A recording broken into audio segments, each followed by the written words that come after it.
A carta aos Coríntios, capítulo 14. Ainda os dons do Espírito. Portanto, esforcem-se para ter amor. Procure também ter dons espirituais, especialmente o de anunciar a mensagem de Deus. Quem fala em línguas estranhas fala a Deus e não às pessoas, pois ninguém o entende.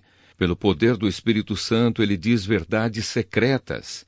Porém, quem anuncia a mensagem de Deus fala para as pessoas, ajudando-as e dando-lhes coragem e consolo. Quem fala em línguas estranhas ajuda somente a si mesmo, mas quem anuncia a mensagem de Deus ajuda a igreja toda.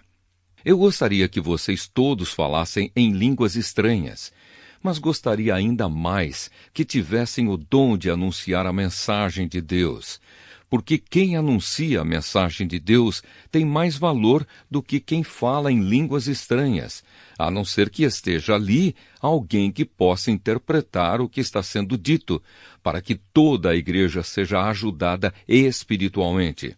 Por isso, irmãos, quando eu os visitar, que proveito vocês terão se eu lhes falar em línguas estranhas? É claro que nenhum, a não ser que leve a vocês alguma revelação de Deus, ou algum conhecimento, ou alguma mensagem inspirada, ou algum ensinamento. Por exemplo, além da voz humana, existem os instrumentos musicais, como a flauta e a harpa. Se os sons não saírem com toda a clareza, como poderá alguém saber o que está sendo tocado em um ou outro desses instrumentos? Se quem toca a corneta não der um som bem claro, quem se preparará para a batalha? Assim também, como é que os outros vão entender o que vocês estão dizendo se a mensagem por meio de línguas estranhas não for clara? Vocês estariam falando para o vento. No mundo há muitas línguas diferentes, mas cada uma faz sentido. Porém, se eu não entendo a língua na qual alguém está falando comigo, então quem fala essa língua é estrangeiro para mim, e eu sou um estrangeiro para ele. Por isso, já que vocês estão com tanta vontade de ter os dons do Espírito, procurem, acima de tudo, ter os dons que fazem com que a igreja cresça espiritualmente. Portanto, quem fala em línguas estranhas deve orar pedindo a Deus que lhe dê o dom de interpretar o que elas querem dizer. Porque se eu orar em línguas estranhas, o meu espírito de fato estará orando, mas a minha inteligência não tomará parte nisso. O que vou fazer então? Vou orar com o meu espírito, mas também vou orar com a minha inteligência. Vou cantar com o meu espírito, mas também vou cantar com a minha inteligência. Se você dá graças a Deus em línguas estranhas, como é que uma pessoa simples que estiver na reunião poderá dizer amém à oração de agradecimento que você fez? Ela não vai conseguir entender nada do que você está dizendo, mesmo que a sua oração seja muito boa. Essa pessoa não receberá nenhuma ajuda. Eu agradeço a Deus porque falo em línguas estranhas muito mais do que vocês. Porém, nas reuniões da igreja, prefiro dizer 5 palavras que possam ser entendidas, para assim ensinar os outros, do que dizer milhares de palavras em línguas estranhas. Irmãos, não pensem como crianças. Sejam como crianças para o que é mal, mas sejam adultos no seu modo de pensar. Nas Escrituras Sagradas está escrito: por meio de pessoas que falam em línguas estranhas, eu falarei a este povo, diz o Senhor. Falarei por meio de lábios estrangeiros, mas assim mesmo o meu povo não me dará atenção. Portanto, o dom de falar em línguas estranhas é um sinal de Deus para os descrentes e não para os cristãos. Mas o dom de anunciar a mensagem de Deus é um sinal para os cristãos e não para os descrentes. Imaginem que a igreja esteja reunida e todos comecem a falar em línguas estranhas. Se chegarem ali algumas pessoas simples ou descrentes, será que não vão dizer que vocês estão loucos? Mas se todos estiverem anunciando mensagens de Deus e entrar ali um descrente ou alguém que seja simples, Ele vai ouvir o que vocês estão dizendo e se convencer do seu pecado. E ele será julgado pelo que ouvir. Os seus pensamentos secretos serão revelados e ele vai se ajoelhar e adorar a Deus, dizendo: Deus está mesmo no meio de vocês. A ordem na igreja. Portanto, meus irmãos, o que é que deve ser feito? Quando vocês se reúnem na igreja, um irmão tem um hino para cantar, outro alguma coisa para ensinar, outro uma revelação de Deus, outro uma mensagem em línguas estranhas, e ainda outro a interpretação dessa mensagem. Que tudo seja feito para o crescimento espiritual da igreja. Se algum de vocês falar em línguas estranhas, então que apenas 2 ou 3 falem, um depois do outro, e que alguém interprete o que está sendo dito. Mas se não houver ninguém que possa interpretar, então fiquem calados e falem somente consigo mesmos e com Deus. No caso de 2 ou 3 receberem a mensagem de Deus, estes devem falar, e os outros que pensem bem no que eles estão dizendo.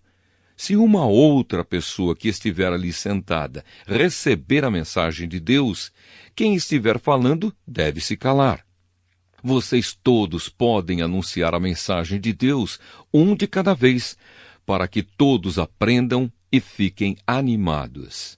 Quem fala deve controlar o dom de anunciar a mensagem de Deus, pois Deus não quer que nós vivamos em desordem, e sim em paz. Como em todas as igrejas do povo de Deus, as mulheres devem ficar caladas nas reuniões de adoração. Elas não têm permissão para falar. Como diz a lei, elas não devem ter cargos de direção. Se quiserem saber alguma coisa, que perguntem em casa ao marido. É vergonhoso que uma mulher fale nas reuniões da igreja. Por acaso a mensagem de Deus veio de vocês? Ou será que veio somente para vocês? Se alguém pensa que é mensageiro de Deus, ou que tem algum dom espiritual, deve saber que o que estou escrevendo é mandamento do Senhor. Mas se alguém não der atenção a isso, que ninguém dê atenção a essa pessoa. Assim, meus irmãos, procurem sempre anunciar a mensagem de Deus, mas não proíbam que se fale em línguas estranhas. Portanto, façam tudo com decência e ordem. Primeira carta aos Coríntios, capítulo 15. A ressurreição de Cristo. Agora, irmãos, quero que lembrem do evangelho que eu anunciei a vocês, o qual vocês aceitaram e no qual continuam firmes. A mensagem que anunciei a vocês é o evangelho, por meio do qual vocês são salvos, se continuarem firmes nele, a não ser que não tenha adiantado nada vocês crerem nele. Eu passei para vocês o ensinamento que recebi e que é da mais alta importância. Cristo morreu pelos nossos pecados, como está escrito nas Escrituras Sagradas. Ele foi sepultado e no 3º dia foi ressuscitado, como está escrito nas Escrituras, e apareceu a Pedro e depois aos 12 apóstolos. Depois apareceu de uma só vez a mais de 500 seguidores, dos quais a maior parte ainda vive, mas alguns já morreram. Em seguida apareceu a Tiago e mais tarde a todos os apóstolos. Por último, depois de todos, ele apareceu também a mim, como para alguém nascido fora de tempo. De fato, eu sou o menos importante dos apóstolos, e até nem mereço ser chamado de apóstolo, pois persegui a igreja de Deus. Mas pela graça de Deus sou o que sou, e a graça que ele me deu não ficou sem resultados. Pelo contrário, eu tenho trabalhado muito mais do que todos os outros apóstolos. No entanto, não sou eu quem tem feito isso, e sim a graça de Deus que está comigo. Assim, não importa se a mensagem foi entregue por mim ou se foi entregue por eles. O importante é que foi isso que todos nós anunciamos, e foi nisso que vocês creram. A nossa ressurreição. Se a nossa mensagem é que Cristo foi ressuscitado, como é que alguns de vocês dizem que os mortos não vão ressuscitar? Se não existe a ressurreição de mortos, então quer dizer que Cristo não foi ressuscitado. E se Cristo não foi ressuscitado, nós não temos nada para anunciar, e vocês não têm nada para crer. E mais ainda, nesse caso, estaríamos mentindo contra Deus, porque afirmamos que ele ressuscitou Cristo. Mas se é verdade que os mortos não são ressuscitados, então Deus não ressuscitou Cristo. Porque se os mortos não são ressuscitados, Cristo também não foi ressuscitado. E se Cristo não foi ressuscitado, a fé que vocês têm é uma ilusão, e vocês continuam perdidos nos seus pecados. Se Cristo não ressuscitou, os que morreram crendo nele estão perdidos. Se a nossa esperança em Cristo só vale para esta vida, nós somos as pessoas mais infelizes deste mundo.